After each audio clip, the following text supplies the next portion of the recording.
Amashirahamwe ibihumbi indwi n'amajana 366 yarashinzwe mu mwaka w'2023. Ayo mashirahamwe akaba yategekanije gutanga ubuzi burenga ibihumbi 26. Vyashikirijwe kuri uyu wa 2029 umwaka w'2024 mu gihe ikigo kijejwe iterambere ADB cyashikiriza ivyaranguwe mu gice ca mbere c'umwaka w'2023 ushira uw'ibihumbi 2024.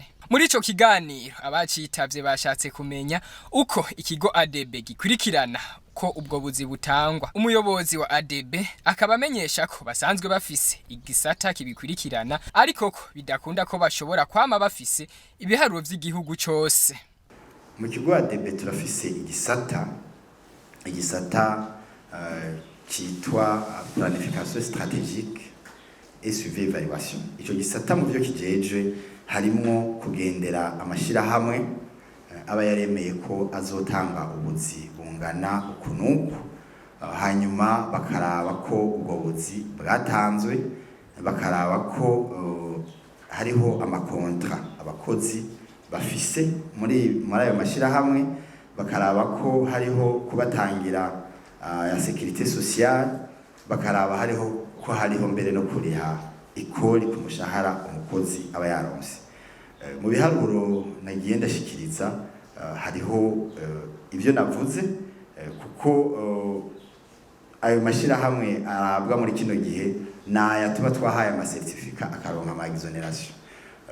Ikigo ADB ntikirashobora kuronka uburyo bukwiye haba mu bikoresho, uburyo bw'amafaranga mbere n'abakozi bwo gushobora kwama bafise ibiharuro mu ntara zose z'igihugu no mu makomine yose y'igihugu.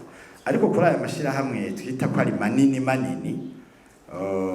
no kuvuga aya mashirahamwe tuba twahaye ama certificat ya exoneration, aya abakozi bo muri icyo gisata navuze barajayo uko bukiye ko bwije bakaraba ko ubwo buzi koko bwatanzwe canke butatanzwe.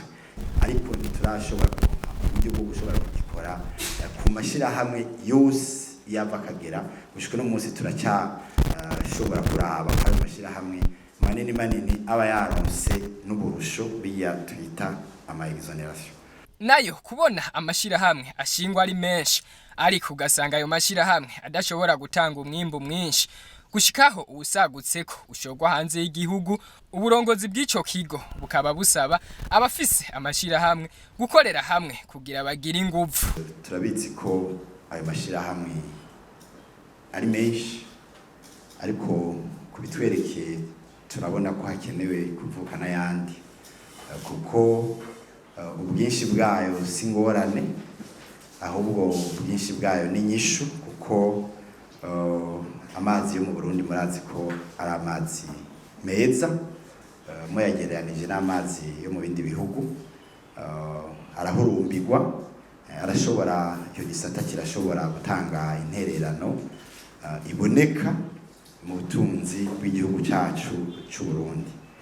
Mbere n'ubu tuvugana ndazi ko hariho abari muri ibyo bisata byo guhingura amazi basanzwe bayashorera hanze y'igihugu. Aha ugiye mu statistique y'aba exportation uraza gusanga harimo abasanzwe bashorera amazi yahinguriwe mu Burundi hanze y'igihugu. Ntaraba amasosiyete menshi ariko turazi ko hariho zibiri cyangwa zitatu zimaze gutangura kuyashorera hanze y'igihugu. Mwavuze muti mbega none ntimushobora kubashira hamwe. Uwo mwitwarariko turawufise kandi dusanzwe duhura nabo tukaganira, ariko ico mwomenya nuko amashirahamwe nayabanye neyo bajya nyine babayashinze. Ikigo ADB ico gikora kiraheza kikayagana bene amashirahamwe kikabereka inyungu zo gukorera hamwe izarizo, ariko ntigitegeka ngo ni muje hamwe buno nyene kuko amashirahamwe nayabene kuyashinga.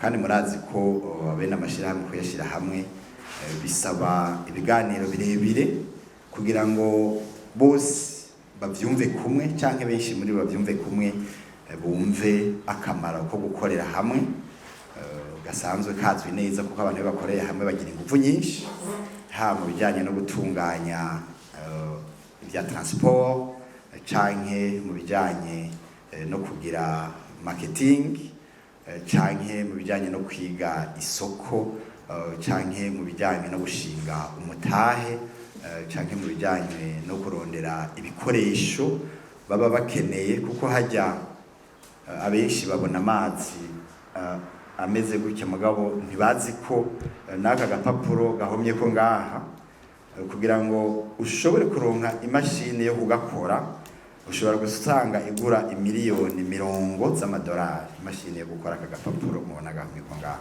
Ni ukuvuga ko rero kuja hamwe kwabo birabaha ingufu zo gushobora guteza imbere amashirahamwe yabo. Mu kigo ADB rero dusanzwe tuyaga nabo tubereka ico tuma baja hamwe nkuko bivuga nico tuma bashira ingufu mu gushorera hanze y'igihugu, ariko hariho ivyankenerwa usanga bihari bikenewe kugira ngo bashobore gushorera hanze y'igihugu. Sawa mu gisata c'amazi gusa, hariho n'abasanzwe bari mu bindi bisata.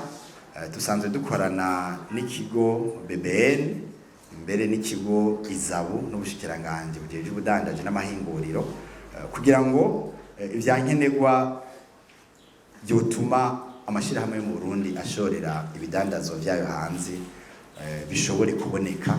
Ndazi ko mwabibonye ko hariho impapuro ikigo BBN n'ikigo izabu biherutse kuronka vuba bigiha uburenganzira, biha ibigo ubwo burenganzira bwo kuzoshobora gutanga amasertifika ku mahinguriro asanzwe ahingurira ngaha mu Burundi, n'ay'amazi urumva cajamwo agacagira uburenganzira bwo gushobora gushorera ivyo bahinguye mu makungu.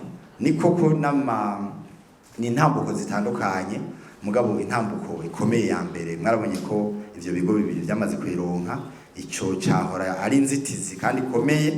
Ubu rero turizera tudakekeranya ko mu kiringo kidatevye amahinguriro akorera mu Burundi harimo n'aba bamazi nkuko mubivuga no mu bindi bisata azoshobora kuduza ivyo basanzwe bashorera hanze. Kuvyerekeye intambamye ico kigo gifise, abarongoye ico kigo bakaba bamenyesha ko bimwe mu bibazo bafise harimwo ibibazo bifatiye ku buryo n'ibifatiye ku buhinga.